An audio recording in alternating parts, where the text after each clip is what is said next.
Meu nome é João Carlos, mas na estrada todo mundo me chama só de João. Tenho 43 anos e há 8 que minha casa é a boleia desta Scania velha, que ronca como um bicho cansado, mas nunca me deixa na mão. 8 anos rodando o Brasil de ponta a ponta, levando carga e carregando uma dor que não consegue descarregar em lugar nenhum. A estrada entre Goiânia e Uberlândia estava deserta naquela manhã de maio. O sol ainda não havia nascido completamente, mas já prometia um dia de calor de rachar. Liguei o rádio, só estática. Desliguei. Prefiro o silêncio mesmo. O barulho do motor e o vento na janela são companhia suficiente para quem não quer pensar muito. Parei num posto em Ipameri para abastecer. O frentista, um rapaz novo de uns 20 anos, tentou puxar conversa. "E aí, tio? De onde vem?" "De longe", respondi seco, sem tirar os olhos do mostrador da bomba. "Para onde vai?" "Para longe também." Ele entendeu o recado e ficou quieto. Paguei, peguei um café amargo no balcão e voltei para a estrada. Sempre assim, sem conversa, sem amizade, sem nada que possa criar laços. Laços machucam quando se rompem. O asfalto estava bom, mas meus pensamentos não. Nunca estão. É que tem coisa na vida da gente que gruda na alma como piche quente e não sai mais. Por mais que você tente esquecer, por mais que você beba, e eu bebi muito, por mais que você se esconda no fim do mundo, aquilo está sempre ali, esperando uma brecha para voltar. Eu tive uma família, tive uma casa em Anápolis, com quintal grande e uma mangueira que dava fruta doce. Tive uma mulher, a Carla, que ria alto demais e cozinhava o melhor frango com quiabo de Goiás. E tive um filho, meu menino, meu Pedrinho. Ele tinha 6 anos quando aconteceu. Cabelo cacheado igual ao meu, olhos grandes e curiosos, sempre me perguntando como funcionava o motor do caminhão, sempre querendo subir na boleia comigo. "Pai, me leva junto! Pai, me leva junto!" Era o que ele mais dizia. Até que um dia eu levei. Bati o punho no volante e xinguei baixinho. "Não posso deixar isso voltar. Não posso. Por isso que eu ando sempre correndo, sempre com pressa, sempre fugindo de mim mesmo. Porque quando paro, quando fico quieto, as lembranças chegam feito urubu no carniça." Acelerei mais um pouco. A carga de milho balançava lá atrás, fazendo barulho de chuva. Ia descarregar em Uberlândia e depois pegar outro frete, qualquer frete que me levasse para longe de onde eu estava. Sempre assim, sempre fugindo. Passou uma placa, Araguari, 45 no quilômetros. Conhecia aquela região.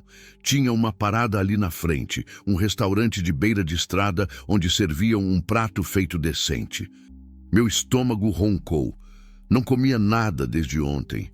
Mas mesmo com fome, pensei em passar direto. Não gosto de lugares com muita gente, não gosto de barulho e principalmente não gosto de crianças. Ah, as crianças. Esse é meu maior problema.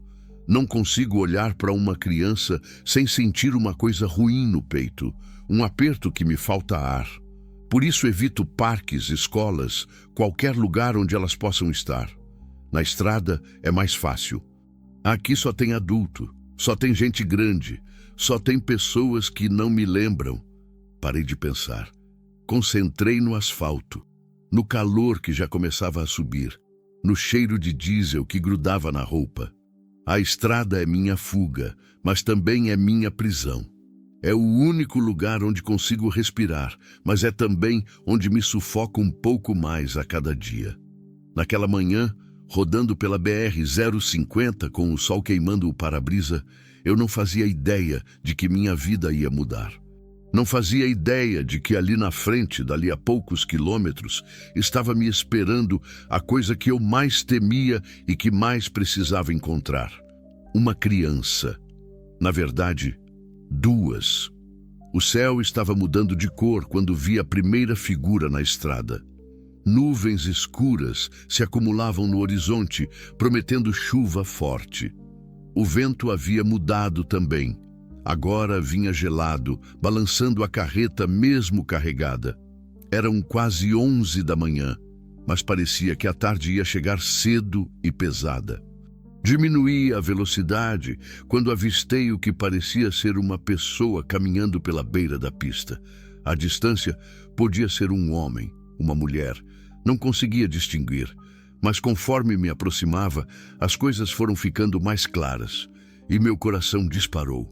Era uma mulher, jovem, talvez uns 20 e poucos anos, magra demais, com um vestido azul desbotado que grudava no corpo por causa do suor.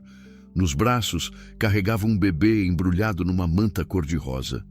E ao lado dela, segurando firme na barra do vestido, caminhava um menino pequeno. Meu pé foi direto para o acelerador. A primeira reação foi sempre a mesma: fugir, passar direto, fingir que não vi, seguir em frente. Mas algo me fez tirar o pé do acelerador. Talvez tenha sido o jeito que ela caminhava, devagar, cambaleando, como quem está no limite das forças. Ou talvez tenha sido o menino, tão pequeno, tentando acompanhar o passo dela com as perninhas curtas. Eles estavam descalços, os três, na beira de uma estrada de asfalto quente, sem sombra, sem nada. Parei o caminhão uns 50 metros à frente e fiquei ali, com o motor ligado, as mãos tremendo no volante. Olhei pelo retrovisor. Ela havia parado também e me olhava. Mesmo à distância, dava para ver o desespero nos olhos dela. O bebê nos braços parecia chorando. Ela balançava de um lado para o outro, tentando acalmá-lo. Fiquei ali parado por uns 2 minutos. 2 eternidades. Dentro da minha cabeça, 2 vozes brigavam. Uma dizia: segue em frente, João. Não é problema seu. Você não pode se envolver com criança. Você sabe disso. A outra dizia: ela está precisando de ajuda, cara.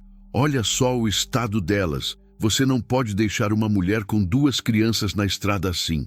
O bebê chorava mais alto agora. Mesmo com as janelas fechadas e o motor ligado, eu conseguia ouvir. E aquele choro, Deus do céu, como aquele choro mexia comigo.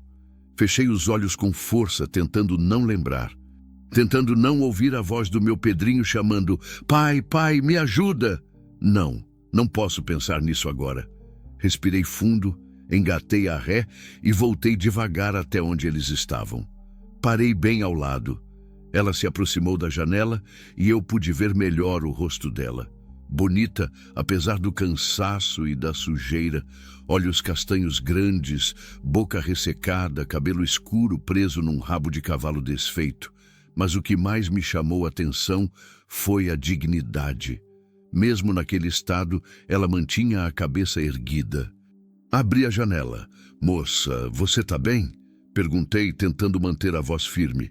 Estou sim, senhor, respondeu ela, mas a voz saiu fraca. Desculpa incomodar. Não queria pedir, mas... O senhor não poderia dar uma carona pra gente? Até o próximo posto, qualquer lugar. Olhei para o menino ao lado dela. Devia ter uns 4 anos. Cabelo loiro, rosto sujo de terra, mas os olhos azuis brilhavam de vida. Ele me olhava com curiosidade, sem medo. Crianças não têm medo de nada. Não sabem que deveriam ter. Para onde vocês vão? Perguntei, ainda relutante. Para qualquer lugar que seja longe daqui, ela respondeu. E na voz dela havia uma tristeza que eu conhecia bem. A tristeza de quem está fugindo de alguma coisa. O bebê chorou mais alto. Ela ajeitou a manta, tentando proteger a criança do vento que começava a ficar mais forte. Tá com o nome dela? Perguntei, apontando para o bebê. É menino, chama Gabriel, tem 3 meses, ela respondeu, e depois apontou para o menino maior. E esse aqui é o Mateus. Mateus. O nome me acertou como um soco. Pedrinho tinha um amiguinho chamado Mateus. Brincavam juntos no quintal, construíam castelos de areia. Moço, o senhor tá bem? A voz dela me trouxe de volta. Tô sim, menti. Subam aí. Vou levar vocês até Uberlândia. Desliguei o motor e desci para ajudar. Ela me entregou o bebê por um instante enquanto ajudava o menino a subir na boleia. Quando Gabriel ficou nos meus braços, senti as pernas fraquejarem. Fazia 8 anos que eu não segurava um bebê. 8 anos que eu não sentia aquele peso pequeno, aquela fragilidade toda dependendo de mim. Ele parou de chorar e me olhou. Olhos azuis iguais aos do irmão. Pequenos, mas já espertos. Sorriu para mim. Um sorriso banguela, inocente. E naquele momento, algo dentro do meu peito rachou. Não quebrou, rachou. Como um vidro que ainda não caiu, mas que qualquer vibração pode despedaçar. Ele gostou do Senhor, disse ela, subindo na boleia. Ele não para de chorar com ninguém, mas com o Senhor. Entreguei o bebê de volta e fechei a porta. Voltei para o meu lugar e liguei o motor. Agora eram 4 dentro da cabine que sempre foi só minha. 4 respirações, 4 batimentos cardíacos. O espaço parecia ter diminuído pela metade. Obrigada, disse ela, quando começamos a andar. Eu não sabia mais o que fazer. Não precisa agradecer, respondi, mantendo os olhos na estrada. Qualquer um faria o mesmo. Não, qualquer um não faria. Ela disse baixinho. Passaram 2 caminhões antes do Senhor. Nenhum parou. Ficamos em silêncio por um tempo. O menino, Mateus, estava sentado no meio entre mim e a mãe. Ele olhava tudo com curiosidade. Os botões do painel, o rádio, o pequeno colchão que eu tinha atrás dos bancos. Tio, você mora aqui dentro? Perguntou ele com aquela voz doce que as crianças têm. Meio que sim, respondi, sem olhar para ele. Que legal!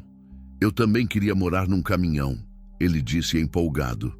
Minha mãe disse que a gente vai morar num lugar novo. Vai ser legal também?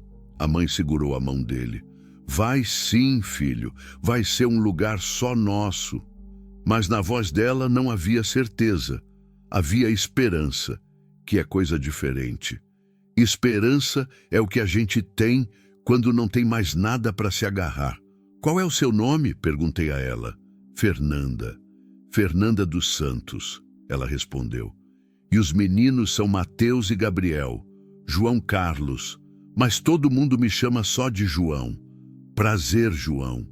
Estávamos chegando próximo a Araguari quando o céu despencou. A chuva veio de uma vez, pesada, batendo no para-brisa com força. Liguei o limpador, mas mesmo assim estava difícil enxergar. As gotas eram grossas, violentas, e o vento balançava a carreta. Vou ter que parar, disse eu, procurando um lugar seguro no acostamento. Tá certo, ela respondeu, mas percebi que estava tensa. O bebê havia começado a chorar de novo, assustado com o barulho da chuva. Parei embaixo de um viaduto. A chuva tamboreava no teto da cabine, fazendo um barulho ensurdecedor. Mateus havia se encolhido no banco com medo dos trovões. Sem pensar, estendi a mão e afaguei o cabelo dele. Não precisa ter medo, disse eu. É só chuva. Logo passa. Ele me olhou com aqueles olhos azuis confiantes. Você não tem medo de nada, tio João? A pergunta me pegou desprevenido. Eu, que tinha medo de tudo. Medo de lembrar, medo de sentir, medo de me apegar, medo de perder de novo, medo de crianças como ele. Tenho sim, respondi sincero. Todo mundo tem medo de alguma coisa. Do que você tem medo? Olhei para ele, depois para a mãe, que nos observava em silêncio. Fernanda tinha os olhos marejados, como se estivesse lutando contra lágrimas que não queria que aparecessem. Tenho medo de machucas as pessoas que eu gosto, respondi, e foi a coisa mais honesta que eu disse em anos. A chuva continuava caindo. E ali, naquele espaço pequeno com 3 pessoas que algumas horas antes eram estranhas para mim, eu senti algo que não sentia há muito tempo. Senti que não estava sozinho. A chuva havia passado, mas deixou o ar pesado, carregado de umidade. Voltamos para a estrada em silêncio, com os vidros embaçados e o cheiro de terra molhada entrando pela ventilação.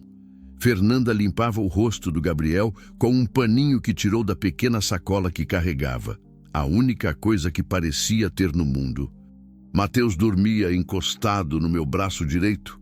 O calor do corpo dele, a respiração mansa, o cheiro de criança que grudava na roupa, tudo isso me deixava inquieto, mas não conseguia me afastar. Era como se uma parte de mim, que há muito tempo estava morta, começasse a acordar. E doía muito. João, disse Fernanda baixinho para não acordar o menino. Posso te perguntar uma coisa? Pode, respondi, mas meu corpo se enrijeceu. Não gosto de perguntas. Perguntas levam a respostas, e respostas podem levar a lugares que eu não quero ir. Você tem família? A pergunta ficou no ar por um tempo. O motor do caminhão roncava. Mateus respirava devagar. Gabriel fazia pequenos ruídos de bebê. Tudo parecia normal, mas eu sentia como se estivesse caminhando na beira de um precipício. Tive, respondi finalmente. Desculpa. Não queria ser intrometida. Não tem problema. Mas tinha problema sim. Porque agora, com ela ali do lado, com as crianças ali, as lembranças vinham mais forte. Carla rindo na cozinha, Pedrinho correndo pelo quintal. A casa cheia de vida, de barulho, de alegria. Tudo que eu destruí numa noite de dezembro, 8 anos atrás. Passamos por um posto de gasolina. Fernanda olhou com interesse, mas não disse nada. Percebi que ela estava com sede. Lambia os lábios ressecados de vez em quando. As crianças também deviam estar com fome e sede, mas não pararam para pedir nada. Vocês estão com sede? Perguntei. Estamos, ela respondeu hesitante, mas não temos dinheiro para comprar nada. Não tem problema. Eu compro. Parei no posto seguinte. Era pequeno, com uma lojinha que vendia sanduíches, refrigerante e algumas coisas básicas. Fernanda quis descer comigo, mas eu disse para ela ficar com as crianças. O que vocês querem? Perguntei. Qualquer coisa tá bom, ela respondeu, mas vi nos olhos dela um alívio enorme. Muito obrigada. Comprei água, refrigerante, alguns sanduíches e uma mamadeira para Gabriel. Quando voltei, encontrei Fernanda cantando baixinho para ele. Era uma música que eu conhecia, uma que a Carla cantava para o Pedro quando ele era bebê. Boi da cara preta, pega essa menina que tem medo de careta. Meu coração disparou. Fiquei parado do lado de fora do caminhão, segurando as compras, incapaz de me mexer. A voz dela era doce, baixinha, cheia de carinho, igual a voz da Carla. Igual a voz de todas as mães do mundo quando cantam para os seus filhos. João, você tá bem? Fernanda havia parado de cantar e me olhava pela janela. Tô sim, menti, subindo na boleia. Trouxe umas coisas para vocês. Os olhos dela brilharam quando viu a comida. Mateus acordou com o cheiro dos sanduíches e ficou empolgado. Mas mesmo com fome, ele esperou a mãe autorizar antes de começar a comer. Pode comer, filho, disse ela, e depois olhou para mim. João, eu não sei como agradecer. Não precisa agradecer, come você também. Enquanto eles comiam, voltei a dirigir. Fernanda preparou a mamadeira para Gabriel, e eu não conseguia deixar de observar pelo canto do olho. Ela tinha jeito com as crianças, paciência, carinho. Mesmo em toda aquela dificuldade, ela cuidava deles com amor. Fernanda, disse eu, depois de um tempo, diga, você não precisa contar se não quiser, mas o que aconteceu com vocês? Ela ficou quieta por um tempo, mastigando devagar. Mateus brincava com um carrinho pequeno que tinha na sacola, fazendo barulhinhos de motor. Gabriel dormia depois da mamadeira. É uma história longa, ela disse finalmente. Temos tempo. Ela suspirou fundo e começou a contar. A voz dela era baixa, mas firme. Sem autopiedade, sem drama, apenas contando os fatos. Eu morava em Goiânia, num bairro simples, mas era nosso. Tinha uma casa pequena, alugada, mas era nossa casa. Trabalhava numa fábrica de roupas, no centro da cidade. Não ganhava muito, mas dava para viver. E o pai das crianças, o Reinaldo. O nome saiu com um gosto amargo. Ele não era uma pessoa fácil. Bebia muito. Quando bebia, ficava diferente. Ela parou de falar e ajeitou Gabriel no colo. Olhei para o Mateus, que continuava brincando, aparentemente alheio à conversa. Ele batia em você? Perguntei baixinho. Não só em mim, ela respondeu, e na voz dela havia uma dor que eu reconhecia. Por isso que eu saí. Quando ele levantou a mão para o Mateus, eu soube que não podia mais ficar. Senti uma raiva crescendo no peito. Raiva de homem que bate em mulher, que bate em criança. Raiva de gente que machuca quem não pode se defender. Você fez certo, disse eu. Fiz? Ela me olhou. Eu saí de casa com as crianças, sem dinheiro, sem lugar para ir. Dormi 3 noites na rodoviária, até que a polícia disse que não podia mais ficar lá. E aí? Aí eu comecei a andar. Achei que se eu chegasse em alguma cidade pequena, no interior, talvez conseguisse trabalho, um lugar para morar. Mas não é fácil arrumar emprego quando você está com 2 crianças pequenas e não tem onde deixar. Mateus havia parado de brincar e estava ouvindo a conversa. Seus olhos azuis pareciam mais velhos do que deveriam ser. Criança que passa por essas coisas amadurece rápido demais. Tio João, disse ele, você acha que a gente vai conseguir uma casa nova? A pergunta me pegou desprevenido. Olhei para ele, depois para Fernanda, que esperava minha resposta com ansiedade. Vou fazer o possível para ajudar vocês a conseguir sim, respondi, e percebi que estava assumindo um compromisso que não pretendia assumir. Obrigado, tio João, ele disse, e voltou a brincar com o carrinho.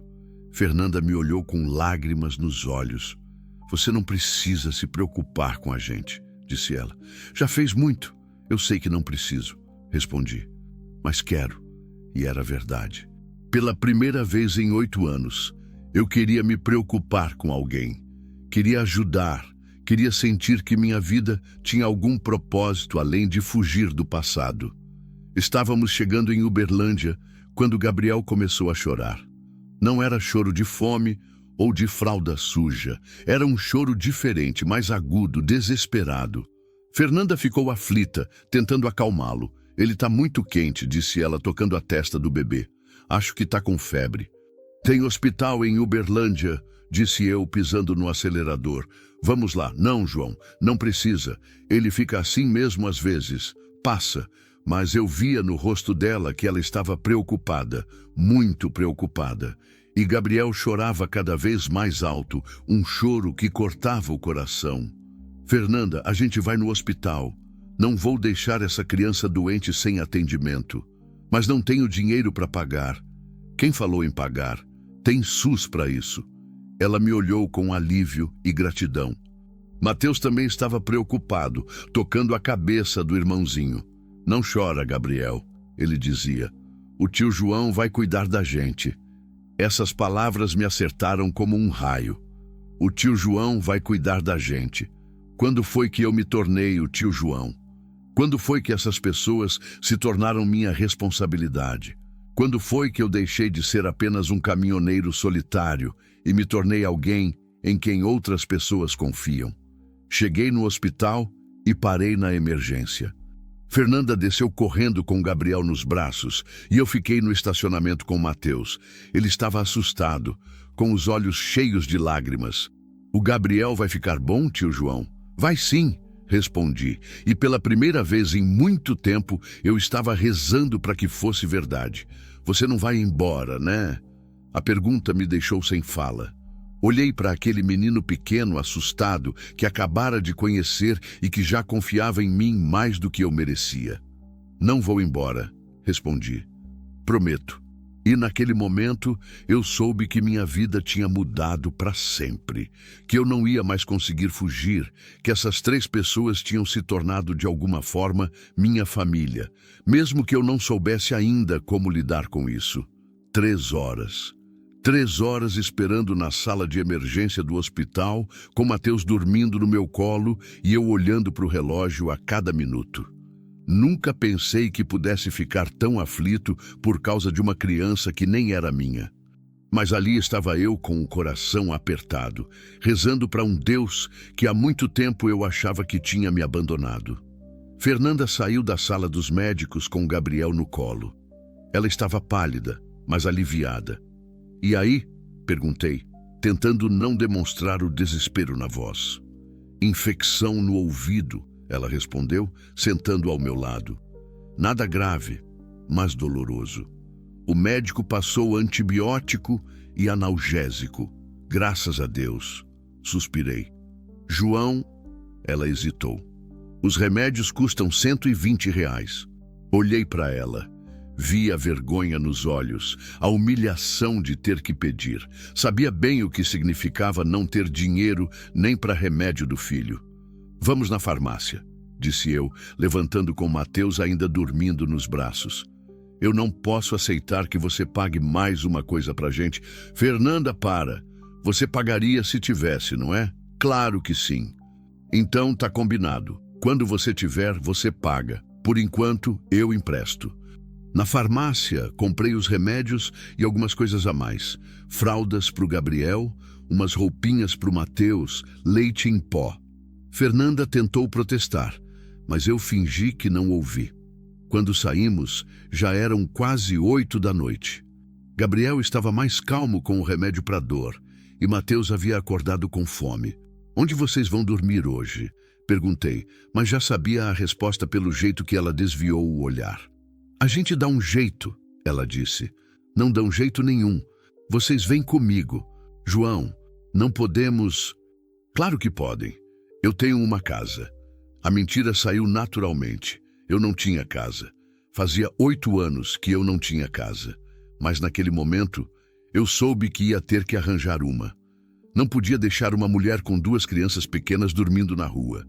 Você tem casa? Perguntou ela surpresa. Tenho. Menti de novo. Aqui perto. Não é grande coisa, mas tem cama, tem banheiro, tem cozinha. Na verdade, eu estava pensando num motel que conhecia na saída da cidade. O dono era meu conhecido. Talvez aceitasse que eu pagasse um apartamento para o fim de semana até eu pensar numa solução melhor. Fomos até lá. O motel era simples, mas limpo. Falei com seu Antônio, o dono, que foi compreensivo. Alugou pra gente um apartamento com 2 camas e uma cozinha pequena. Não fez perguntas, só pegou o dinheiro e entregou a chave. Não é luxo, mas serve, disse eu, abrindo a porta do quarto. Fernanda entrou com os meninos e ficou parada no meio da sala, como se não acreditasse que tinha um lugar para ficar. Gabriel dormia tranquilo nos braços dela, finalmente sem dor. Mateus correu para uma das camas e se jogou em cima. Que cama macia! Ele gritou pulando. Mamãe, vem ver! Cuidado para não acordar o Gabriel! Ela disse, mas estava sorrindo. Pela primeira vez, desde que eu a conheci, ela estava realmente sorrindo. João, ela se virou para mim. Eu não sei o que dizer. Não precisa dizer nada. Preciso sim. Você salvou a gente hoje. Literalmente salvou. Fiquei sem resposta. Não me considerava herói de ninguém. Era só um homem tentando fazer o certo pela primeira vez em muito tempo. Eu vou ficar aqui do lado, disse eu, apontando para o quarto ao lado. Qualquer coisa é só bater na parede. Você não precisa ficar. A gente está segura agora. Eu sei, mas quero ficar. Ela me olhou nos olhos e assentiu. Depois que eles se acomodaram, fui para o meu quarto e liguei para uns contatos, tentando arranjar trabalho na região. Alguma coisa que me permitisse ficar por perto por alguns dias, até resolver a situação deles. Consegui um frete de Uberlândia para Goiânia, saída na segunda-feira. 2 dias para pensar numa solução. Mas na madrugada, tudo mudou. Eram umas 3 da manhã quando ouvi baterem na parede. Não era uma batida normal. Era desesperada, repetida. Levantei num pulo e corri para o quarto deles. Fernanda estava em pânico. Gabriel ardia em febre de novo, muito pior que antes. Ele tremia, os olhinhos revirados, a respiração ofegante. João, ele está muito mal. Ela gritava, chorando. Muito mal. Peguei Gabriel no colo. Ele estava fervendo, o corpinho pequeno tremendo como uma folha. Mateus havia acordado e chorava assustado no canto da cama. Vamos para o hospital, disse eu. Agora. Corri para o estacionamento com Gabriel nos braços, Fernanda e Mateus atrás. No caminho, o bebê teve uma convulsão. Vi os olhinhos dele virando, o corpo ficando rígido e senti um medo que eu não sentia há 8 anos. O mesmo medo que senti quando vi meu Pedro no hospital, ligado naqueles aparelhos. Não, não posso deixar isso acontecer de novo. Não posso perder mais uma criança. Cheguei no hospital acelerando e gritando. A equipe médica pegou Gabriel das minhas mãos e levou correndo para a sala de emergência. Fernanda tentou acompanhar, mas não deixaram. Ficamos na sala de espera.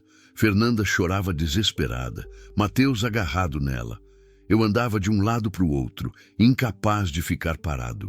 Ele vai morrer, João. Ela soluçava. Meu bebê vai morrer. Não vai, não, disse eu, mas minha voz tremeu. Não vai. E se morrer? E se eu perder ele? Eu não vou aguentar, João. Não vou. Sentei ao lado dela e a abracei. Mateus se encostou em mim também. E ali ficamos os três, agarrados um no outro, esperando notícias do Gabriel. Foi quando eu entendi. Entendi que não importava há quanto tempo eu conhecia essas pessoas. Não importava que elas não fossem meu sangue. Elas eram minha família agora. E se alguma coisa acontecesse com Gabriel, uma parte de mim ia morrer junto. Tio João, disse Mateus com a voz pequena. Você está chorando. Passei a mão no rosto. Estava mesmo. Lágrimas que eu não derramava há 8 anos estavam descendo pelo meu rosto. Tô sim, respondi. Às vezes os adultos choram também. Por causa do Gabriel? Por causa do Gabriel. Você gosta do Gabriel, né, tio João? A pergunta me acertou no peito. Olhei para aquele menino pequeno, com os olhos azuis cheios de confiança em mim. Gosto sim, respondi. E foi a primeira vez que eu admiti em voz alta. Gosto muito do Gabriel. E de você também. Ele sorriu e me abraçou mais forte. 2 horas depois, o médico saiu da sala. Era um homem de uns 50 anos, com cara cansada, mas tranquila. O bebê está estável, ele disse. Foi uma infecção mais forte do que imaginávamos, mas conseguimos controlar. Ele vai ficar internado uns 2 dias por precaução. Fernanda quase desmaiou de alívio. Eu senti as pernas fraquejarem. Posso ver ele? Ela perguntou. Pode, mas só a mãe, por enquanto. Ele está na UTI pediátrica. Ela saiu correndo. Fiquei ali com Mateus, que havia adormecido no meu colo. Olhei para aquele menino dormindo, tão confiante, tão inocente, e soube que minha vida tinha mudado para sempre. Eu que fugia de crianças, agora tinha 2 delas dependendo de mim. Eu, que não conseguia se apegar a nada, agora estava completamente ligado a 3 pessoas que mal conhecia. E pela primeira vez em 8 anos, isso não me assustava, me dava propósito. Quando Fernanda voltou, ela vinha sorrindo. Ele está bem, disse ela, dormindo, mas bem. O médico disse que foi só um susto. Graças a Deus, suspirei. João, ela sentou ao meu lado. Posso te fazer uma pergunta? Pode. Por que você está fazendo isso tudo pela gente? Olhei para ela, depois para o Mateus dormindo no meu colo. Como explicar? Como dizer que por 8 anos eu vivi morto por dentro e que agora, com eles ali, eu me sentia vivo de novo? Porque vocês me lembram que eu ainda sou humano, respondi. Ela segurou minha mão e não disse mais nada. Ficamos ali no silêncio do hospital, esperando o dia amanhecer. Uma família improvisada, nascida do acaso, mas real como qualquer outra. E pela primeira vez em muito tempo, eu não queria estar em lugar nenhum, além de ali. Gabriel teve alta no domingo à tarde. Quando Fernanda saiu do hospital com ele no colo, saudável e sorrindo, senti um alívio tão grande que minhas pernas tremeram. Mateus correu para abraçar o irmãozinho, falando coisas sem sentido que só criança fala, e Gabriel gargalhou. Uma risada gostosa de bebê que encheu meu peito de uma alegria que eu já não lembrava como era. Mas agora eu tinha um problema. O que fazer com eles? Voltamos para o motel, mas eu sabia que aquilo não era a solução. Não podia ficar pagando diária indefinidamente. Meu dinheiro não era infinito. E mais importante, eles precisavam de um lar de verdade, não de um quarto de motel. Naquela noite, depois que todos dormiram, fiquei na varanda fumando um cigarro e pensando. pensando numa coisa que não fazia há 8 anos, em ter uma casa, em ter uma família, em ter uma vida que não fosse só estrada e fuga. Na segunda de manhã, cancelei o frete para Goiânia. Liguei para o despachante e inventei que o caminhão tinha quebrado. Mentira, mas necessária. Eu tinha coisas mais importantes para resolver. João, você não precisava cancelar o trabalho por nossa causa, disse Fernanda quando contei. Não cancelei por vocês, cancelei por mim, respondi. E era verdade. Há 8 anos eu só trabalho para fugir de alguma coisa. Hoje eu quero trabalhar para construir alguma coisa. Saí para procurar casa. Uberlândia não era uma cidade pequena, mas também não era São Paulo. Tinha bairros simples, com casas baratas para alugar. Passei a manhã toda rodando, olhando placas de aluga-se, anotando telefones. A primeira casa que visitei era muito pequena. A segunda estava em péssimo estado. A terceira custava mais do que eu podia pagar. Mas a quarta era perfeita. Ficava num bairro chamado Patrimônio, longe do centro, mais tranquilo. Casa simples, mas com 2 quartos, sala, cozinha e um quintal pequeno. O aluguel cabia no meu orçamento se eu fizesse alguns fretes por mês. Nada de luxo, mas era um lar. Quero alugar, disse para o proprietário, seu Geraldo, um senhor de uns 60 anos. Você tem família? Ele perguntou. Tenho, respondi sem hesitar. Esposa e 2 filhos pequenos. Outra mentira. Mas que mal fazia?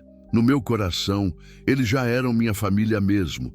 Assinei o contrato, paguei depósito e o primeiro mês. Peguei a chave e voltei para o motel com o coração disparando. Não sabia como eles iam reagir, não sabia se Fernanda ia aceitar, não sabia se estava fazendo a coisa certa. Quando entrei no quarto, encontrei Fernanda dando banho no Gabriel numa bacia que ela tinha improvisado. Mateus brincava no chão com uns bonecos que ela tinha feito com papel. Aquela cena simples, doméstica, me acertou como um soco no estômago.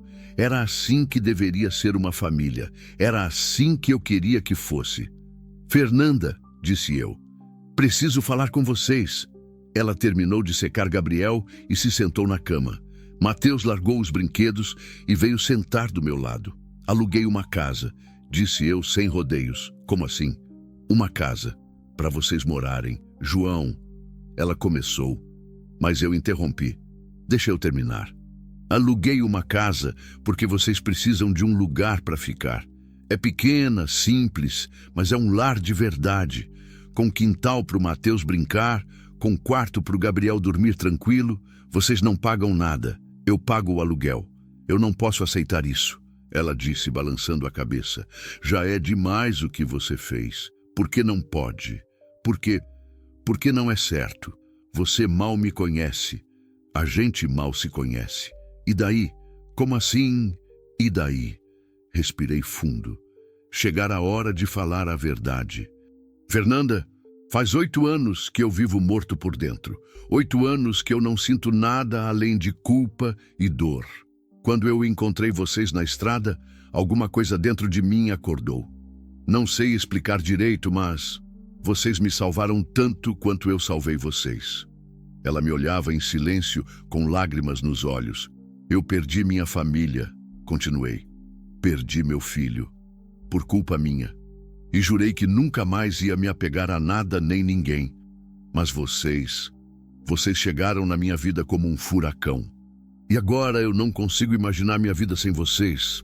João, deixa eu terminar. Não estou pedindo nada em troca. Não estou pedindo que você seja minha namorada, que a gente se case, nada disso. Só estou pedindo uma chance de ser parte dessa família. Uma chance de ser o tio João para o Mateus e para o Gabriel. Uma chance de ajudar você a reconstruir a vida de vocês. Mateus me puxou pela camiseta. Tio João, você quer ser da nossa família? Quero muito, respondi, olhando nos olhos azuis dele. Eu também quero que você seja da nossa família, ele disse me abraçando. Fernanda estava chorando agora. Lágrimas silenciosas descendo pelo rosto. Você tem certeza? Ela perguntou. Certeza de que é isso que você quer? Nunca tive tanta certeza de nada na minha vida. Ela assentiu devagar. Então Então tá bem. A gente aceita a casa. Senti um alívio enorme, um peso saindo dos ombros, uma felicidade que eu não sentia há muito tempo. Posso ver a casa, tio João? Perguntou Mateus. Claro que pode. Vamos todos ver. Na casa, Mateus correu pelo quintal como um doido, gritando de alegria. Gabriel engatinhava pela sala, explorando o espaço novo. Fernanda andava pelos cômodos em silêncio, tocando as paredes, as janelas, como se não acreditasse que aquilo era real. Tem 2 camas no quarto grande, disse eu. Uma para você e Gabriel, outra para o Mateus. E você? Onde você vai dormir? No quarto pequeno, se vocês deixarem. João, essa é sua casa também agora. Aquelas palavras me fizeram mais feliz do que qualquer dinheiro do mundo. Passamos o resto da tarde organizando a casa. Compramos algumas coisas básicas, panelas, pratos, roupas de cama. Fernanda insistiu em fazer o primeiro jantar, mesmo com poucos ingredientes. Não é grande coisa, disse ela, servindo arroz, feijão e ovo frito. Tá perfeito, respondi, e era verdade.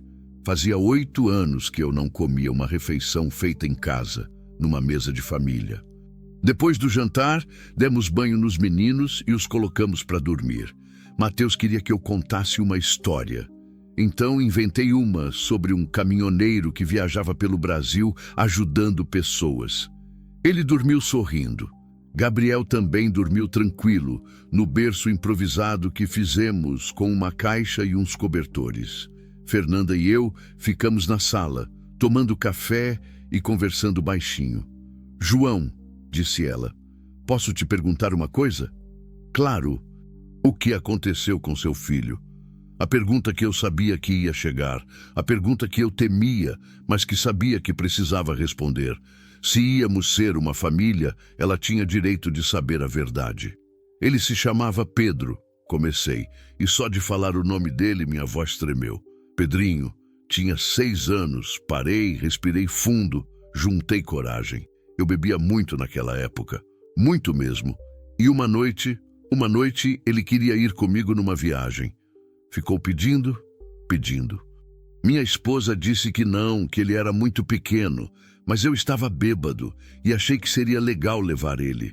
Fernanda me ouvia em silêncio. No meio da viagem, eu cochilei no volante, só 1 segundo. Mas foi o suficiente. O caminhão capotou. Eu saí só com alguns arranhões. Não consegui continuar. As lágrimas vieram com força. Ele não resistiu. Terminei. Morreu na hora. Fernanda segurou minha mão. Minha esposa nunca me perdoou. E ela estava certa. Eu não merecia perdão. Destruí minha família. Matei meu próprio filho. João, não fala assim, é a verdade, Fernanda. Por isso que eu fugia de criança, por isso que eu vivia na estrada, porque eu não merecia ter uma família de novo. E agora eu acho que talvez Deus esteja me dando uma segunda chance. Com vocês, ela apertou minha mão mais forte. João, todo mundo merece uma segunda chance, todo mundo merece perdão, inclusive você mesmo. Naquela noite, pela primeira vez em 8 anos, eu dormi em paz. Numa casa, com uma família, com um propósito. Do meu quarto podia ouvir a respiração tranquila das crianças no quarto ao lado. E pela primeira vez, em vez de me assombrar, aqueles sons me davam paz. Eu estava em casa. Os primeiros dias na casa nova foram como um sonho. Acordar de manhã e ouvir Gabriel balbuciando no berço, Mateus correndo pelo quintal, Fernanda cantarolando na cozinha. Eram sons que eu achei que nunca mais ia querer ouvir, mas que agora me enchiam de uma paz que eu não conhecia. Mas a realidade tem um jeito cruel de nos lembrar que a vida não é só alegria. Na segunda semana, enquanto eu estava organizando meus documentos para procurar trabalho na região, Fernanda recebeu uma ligação no telefone público da esquina. Quando ela voltou, estava pálida como um papel. Era minha irmã, disse ela, a voz trêmula, de Goiânia. O que foi? Perguntei, já sentindo que não eram boas notícias. O Reinaldo está procurando a gente. Ele registrou queixa na polícia. Disse que eu sequestrei as crianças. Senti o sangue gelar nas veias. Sequestro? Como assim sequestro? Aquelas crianças eram filhas dela, mas ele não pode fazer isso. As crianças são suas. Legalmente, elas são dos dois, ela explicou sentando na mesa da cozinha com as mãos tremendo. A gente nunca se separou oficialmente. No papel, a gente ainda é casado. E aí, o que isso significa? Significa que se a polícia me encontrar, eles vão levar as crianças de volta para ele. O mundo pareceu desabar na minha cabeça. Imaginar aquelas crianças voltando para um homem violento, para o ambiente que Fernanda havia descrito, era inaceitável. Isso não vai acontecer, disse eu, com uma firmeza que nem eu sabia que tinha. Não vou deixar. João, você não entende. Se eles descobrirem onde a gente está, não vão descobrir. Como você pode ter certeza? Olhei para ela, depois para o Mateus que brincava no quintal sem saber de nada, para o Gabriel que dormia tranquilo no colo dela. Porque eu não vou deixar que descubram. Naquela tarde, enquanto as crianças dormiam, Fernanda e eu conversamos sobre todas as possibilidades. Ela estava desesperada, falando em fugir de novo, em pegar as crianças e desaparecer. Mas eu tinha uma ideia melhor. Fernanda, você precisa se separar dele oficialmente, pedir medida protetiva. Provar na justiça que ele é violento. Você acha que é fácil? Ele nunca deixou marca visível. E quando deixou, eu tive vergonha de denunciar. Mas você tem vizinhos que viram, não tem? Gente que sabia? Talvez. Mas isso significa voltar para Goiânia. E se ele me encontrar antes? Você não vai sozinha. Eu vou com você. Ela me olhou espantada. João, você não pode largar sua vida por nossa causa. Que vida, Fernanda? Até 2 semanas atrás eu não tinha vida, só tinha fuga. Agora eu tenho uma família para proteger. A palavra família soou natural nos meus lábios, e era isso mesmo que eles eram para mim agora. Tio João. Mateus havia acordado da soneca e veio para a sala. A gente vai viajar de novo? Como explicar para uma criança de 4 anos que talvez tivesse que voltar para o pai que batia nele? Como dizer que o mundo, às vezes, é injusto com quem não merece? Talvez a gente tenha que viajar sim, respondi, pegando ele no colo. Mas vai ser diferente dessa vez. A gente vai junto, como uma família. Você prometeu que não ia embora, ele disse, com aqueles olhos azuis cheios de confiança. E eu não vou embora. Onde vocês forem, eu vou junto. Naquela noite, depois que as crianças dormiram, Fernanda e eu ficamos até tarde planejando. Se íamos fazer isso, tinha que ser do jeito certo. Ela entraria com pedido de divórcio e medida protetiva. Eu ajudaria com as custas e com um advogado decente. E enquanto isso, as crianças ficariam seguras em Uberlândia. João, disse ela no meio da conversa, posso te perguntar uma coisa? Claro, por que você está fazendo isso? Mesmo sabendo que pode ser perigoso, que pode dar errado, por que você está disposto a arriscar tanto? A pergunta me pegou desprevenido. Fiquei ali, olhando para ela na luz fraca da sala, pensando na resposta. Você lembra do que eu te contei sobre meu filho? Lembro. Pois então, eu passei 8 anos da minha vida acreditando que não merecia uma segunda chance. Que não merecia ser feliz de novo. Que não merecia ter uma família. Parei, respirei fundo. Mas vocês me mostraram que todo mundo merece uma segunda chance. Até eu. Agora, como é que eu vou negar essa mesma chance para vocês? Ela segurou minha mão. E se der errado? E se a gente perder? Aí a gente pelo menos vai saber que lutou. Que tentou. 3 dias depois, recebemos uma visita que mudou tudo. Eu estava no quintal consertando uma torneira quando ouvi a campainha. Fernanda foi atender e logo em seguida ouvi vozes alteradas. Saí correndo para a sala e me deparei com 2 policiais militares. O senhor é João Carlos? Perguntou um deles, um homem alto de uns 40 anos. Sou. Qual o problema? Precisamos falar com a senhora Fernanda dos Santos. Recebemos uma denúncia. Meu coração disparou. Fernanda estava pálida, segurando Gabriel no colo. Mateus se escondeu atrás das minhas pernas. Que tipo de denúncia? Perguntei. Sequestro de menores, respondeu o policial. O pai das crianças registrou queixa em Goiânia. Sequestro? Fingi surpresa. Do que vocês estão falando? Senhor Reinaldo Santos alega que a esposa fugiu com os filhos dele sem autorização. Espera aí, disse eu, tentando manter a calma. Quer dizer que uma mãe não pode viajar com os próprios filhos? Pode, desde que tenha autorização do pai. No caso de pais separados, eles não são separados, interrompeu Fernanda, a voz trêmula, mas firme. Ainda somos casados legalmente. Os policiais se entreolharam. Mesmo assim, senhora, o senhor alega que a senhora desapareceu com as crianças há mais de um mês. Isso configura uma mulher fugindo de um marido violento. Eu interrompi, perdendo a paciência. Vocês viram as condições que eu encontrei ela e as crianças na estrada? Descalços, com fome, desesperados. Senhor, o que o senhor tem a ver com isso? Perguntou o outro policial mais novo. Eu tenho a ver porque eles são minha família agora. Respondi sem hesitar.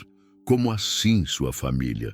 Fernanda me olhou, os olhos cheios de lágrimas e gratidão. A Fernanda é minha companheira, disse eu. E essas crianças são como se fossem meus filhos. Era mentira, mas uma mentira necessária.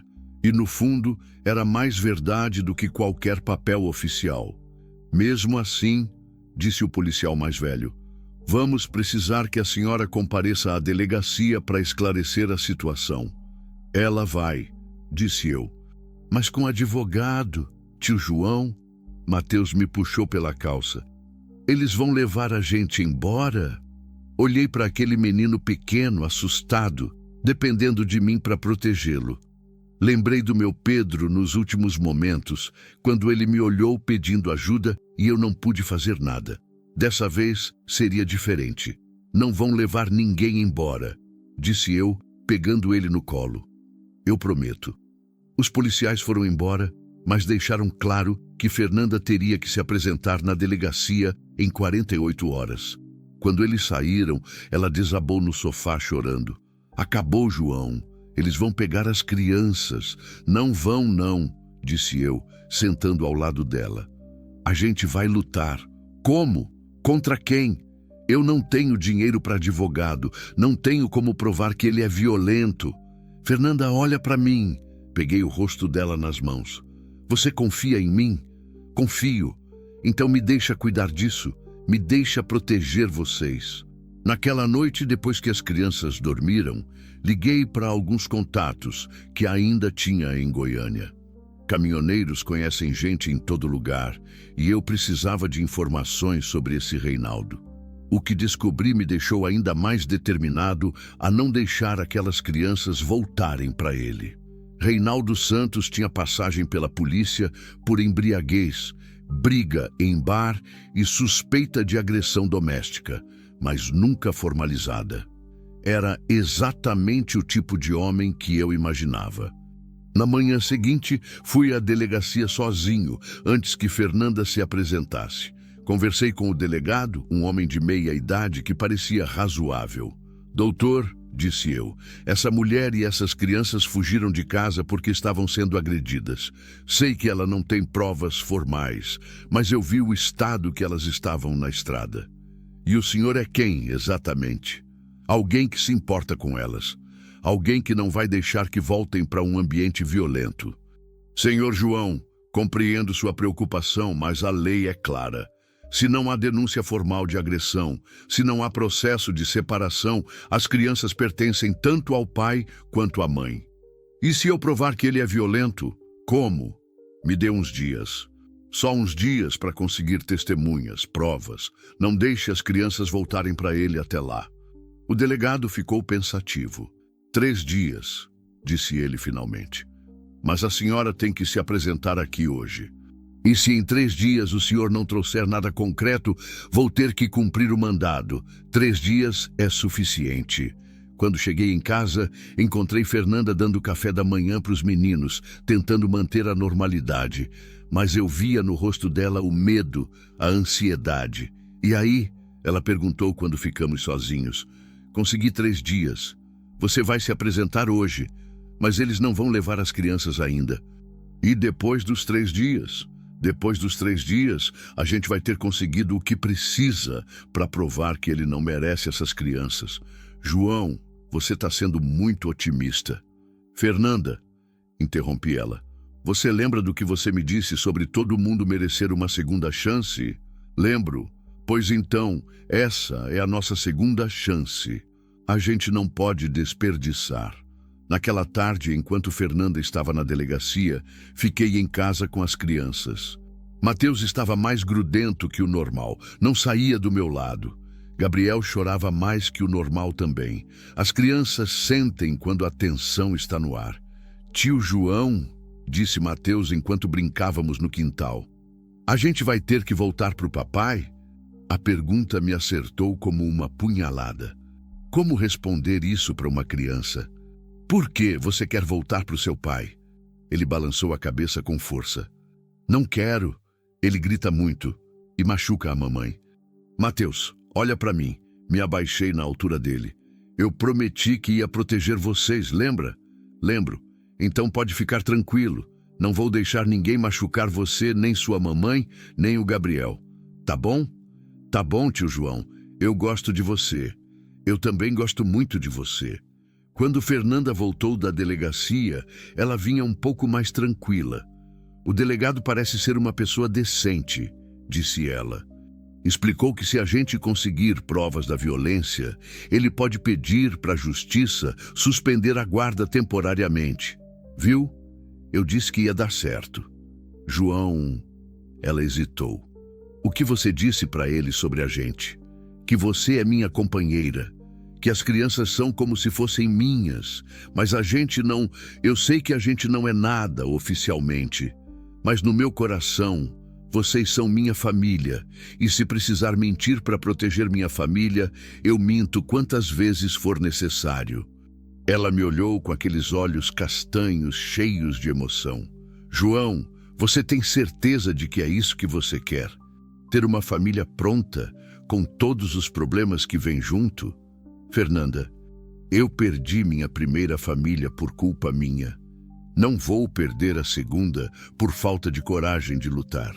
Naquela noite, depois que todo mundo dormiu, fiquei na varanda planejando os próximos passos. Tinha 3 dias para conseguir testemunhas em Goiânia para provar que Reinaldo era violento, para salvar a família que eu tanto amava. 3 dias para não falhar de novo. 3 dias para provar que eu merecia uma segunda chance. E dessa vez eu não ia decepcionar. 3 dias, 72 horas para salvar uma família. Na primeira manhã peguei a estrada para Goiânia. Deixei Fernanda e as crianças com Dona Maria, a vizinha, uma senhora de uns 60 anos que se apaixonou pelos meninos desde o primeiro dia. Ela prometeu cuidar deles como se fossem netos dela. Você vai voltar, né, tio João? Perguntou Mateus, agarrado na minha perna. Vou sim, e quando eu voltar a gente não vai precisar mais ter medo de nada. A viagem até Goiânia foi a mais angustiante da minha vida. Não pelos quilômetros, mas pelo peso da responsabilidade. Se eu falhasse, perderia as únicas pessoas que me fizeram sentir vivo de novo. Primeira parada, o antigo bairro da Fernanda. Conversei com vizinhos, com o padeiro da esquina, com a dona da mercearia. Todos confirmaram o que eu já sabia. Reinaldo era violento, bebia muito e todos tinham medo dele. Quantas vezes a gente ouviu ela gritando lá dentro, disse Dona Conceição, uma vizinha. Mas ela nunca quis fazer queixa, tinha vergonha. A senhora toparia dar depoimento na polícia? Claro que sim. Aquela menina não merece sofrer nas mãos daquele homem. Consegui 5 testemunhas no primeiro dia. No segundo, fui atrás dos registros médicos. No posto de saúde do bairro, descobri que Fernanda havia levado Mateus 3 vezes para a consulta por quedas, todas no período que ela estava com Reinaldo. Doutor, conversei com o médico que atendia a família. Essas quedas eram realmente quedas? Rapaz, entre nós, Criança não cai tanto assim. E não fica com medo do próprio pai, como aquele menino ficava. O senhor faria um relatório sobre isso? Faria e vou fazer. No terceiro dia, fui atrás do próprio Reinaldo. Encontrei ele num bar no centro da cidade, às 2 da tarde, já bêbado. Um homem alto, forte, com cicatrizes no rosto e olhar agressivo. Você é quem? Perguntou quando me aproximei. Alguém que está cuidando da sua família. Minha família? Aquela vagabunda fugiu com meus filhos? Ela fugiu porque você batia nela? Ele se levantou cambaleando. Prove, seu filho da puta! Prove que eu batia nela! Vou provar sim, na justiça! Ele avançou para cima de mim, mas tropeçou na própria perna. Outros homens no bar tiveram que segurá-lo. Quando eu pegar aquela mulher, ela vai ver o que é apanhar de verdade, gritou ele. E os meninos também, pronto! Tinha o que precisava, um homem visivelmente alterado, ameaçando violência contra a ex-mulher e os filhos, na frente de testemunhas. Na volta para Uberlândia, meu coração estava disparado. Tinha conseguido tudo, testemunhas, laudos médicos, até uma gravação das ameaças que fiz no celular. Mas, e se não fosse suficiente? E se a justiça decidisse que as crianças tinham que voltar mesmo assim? Cheguei em casa, já era noite. Antes mesmo de abrir a porta, ouvi risadas lá dentro. Fernanda brincava com as crianças na sala e por um momento esqueci de todos os problemas. Era isso que eu queria proteger. Era por isso que eu estava lutando. Tio João, Mateus correu para o meu colo. Você voltou, voltei sim, e trouxe boas notícias. Depois que as crianças dormiram, contei tudo para Fernanda. Mostrei os depoimentos, os laudos, a gravação. Ela chorou de alívio. Você conseguiu, disse ela. Realmente conseguiu. A gente conseguiu, corrigi. Mas ainda não acabou. Amanhã a gente vai na delegacia. Na manhã seguinte apresentamos tudo para o delegado. Ele analisou os documentos com cuidado, ouviu a gravação, leu os depoimentos. É material suficiente, disse ele finalmente. Vou pedir para o juiz suspender a busca e apreensão e determinar que as crianças fiquem com a mãe até o processo de separação. Senti um alívio tão grande que minhas pernas fraquejaram.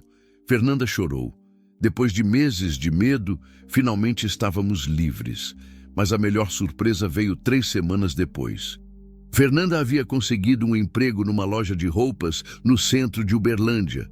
Eu estava fazendo fretes regionais, sempre voltando para casa no mesmo dia. As crianças estavam felizes, saudáveis, seguras. Uma noite, depois do jantar, Fernanda veio conversar comigo na varanda. João, preciso te falar uma coisa. Diga. Você lembra quando a gente se conheceu na estrada? Como esquecer? Eu estava desesperada, sem dinheiro, sem lugar para ir, sem esperança. E aí apareceu você. Fernanda, deixa eu terminar. Você salvou a gente naquele dia, mas eu acho que a gente salvou você também. Ela tinha razão, completamente certa. Nessas semanas morando juntos, continuou ela, eu vi quem você realmente é. Vi como você cuida dos meninos, como você se preocupa com a gente, como você mudou. Eu que agradeço vocês por... João, ela interrompeu segurando minha mão. Eu me apaixonei por você. As palavras ficaram no ar entre nós. Senti o coração disparar, a garganta secar. Fernanda, Você não precisa responder agora. Só queria que você soubesse. Queria que você soubesse que você não é só o tio João para os meninos. Para mim, você é muito mais que isso. Olhei para ela. Realmente olhei. Vi uma mulher forte, corajosa, que tinha passado por tanto e ainda conseguia amar. Vi a mãe dedicada que cuidava dos filhos com carinho. Vi a companheira que tinha me ajudado a me encontrar de novo. Fernanda, disse eu, quando eu encontrei vocês na estrada, eu era um homem morto por dentro. Fazia 8 anos que eu não sentia nada além de culpa e dor. E agora? Agora eu não consigo imaginar minha vida sem vocês, sem você. Ela sorriu. Aquele sorriso que eu tinha aprendido a amar. Então, isso é um sim? É mais que um sim. É um "eu também te amo". Nos beijamos ali na varanda, com o som das cigarras e o cheiro de chuva no ar. Foi o primeiro beijo que eu dei em 8 anos. E foi perfeito. 6 meses depois, estávamos casados. A cerimônia foi simples no cartório, só com Dona Maria como testemunha. Mateus carregou as alianças num pratinho que a professora da escola dele ajudou a fazer. Gabriel estava no colo da Fernanda, rindo e batendo palminha durante a cerimônia. Naquela noite na nossa casa, porque agora era realmente nossa casa, depois que as crianças dormiram, ficamos na sala conversando sobre o futuro. "João", disse Fernanda, "você se arrepende de alguma coisa, de quase ter passado direto por vocês na estrada naquele dia? Sério? Sério, se eu tivesse seguido em frente, se não tivesse parado para ajudar, eu teria perdido a chance de ser feliz de novo. E eu teria perdido a chance de conhecer o homem mais incrível do mundo." Olhei para ela, depois para o quarto onde as crianças dormiam, depois para a casa que construímos juntos. "Fernanda, posso te confessar uma coisa?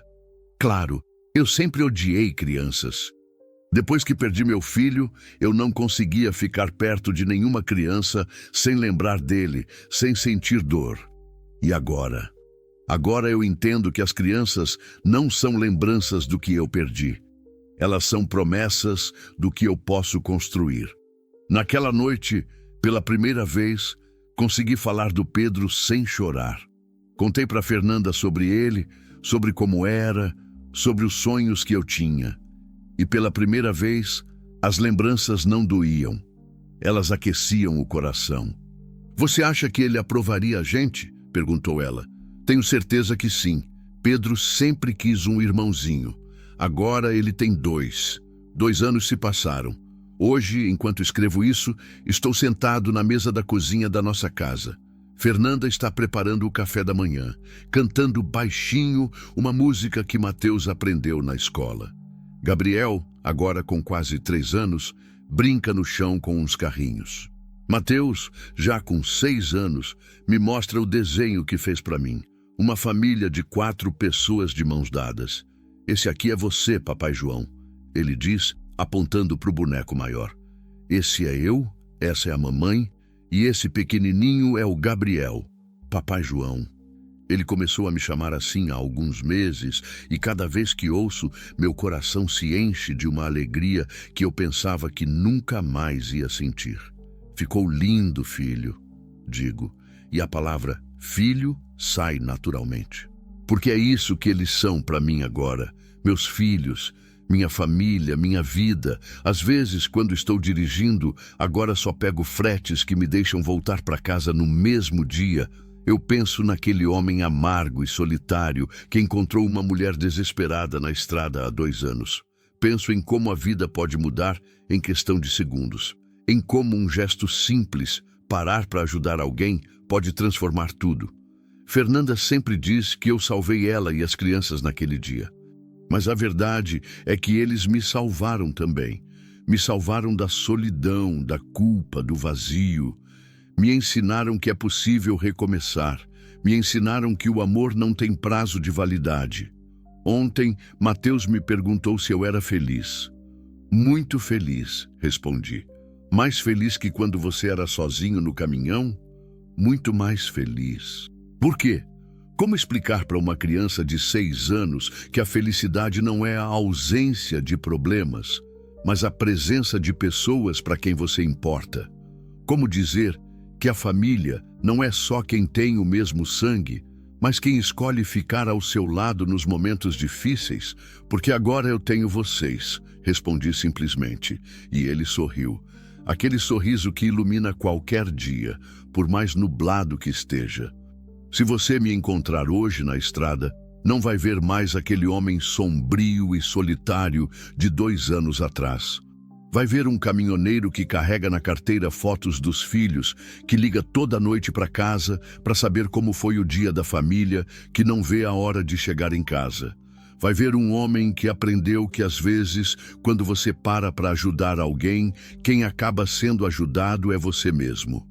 Vai ver um homem que descobriu que o coração, por mais quebrado que esteja, sempre tem espaço para mais amor. Vai ver um homem que entendeu que a vida sempre oferece segundas chances. É só ter coragem de aceitar. E se por acaso você ver uma família na beira da estrada precisando de ajuda, para, sempre para, porque nunca se sabe. Talvez eles também estejam esperando por você. O amor não é sobre encontrar a pessoa perfeita, é sobre ver uma pessoa imperfeita de forma perfeita. E às vezes, o amor nos encontra quando menos esperamos, transformando não apenas nossa vida, mas quem somos por dentro.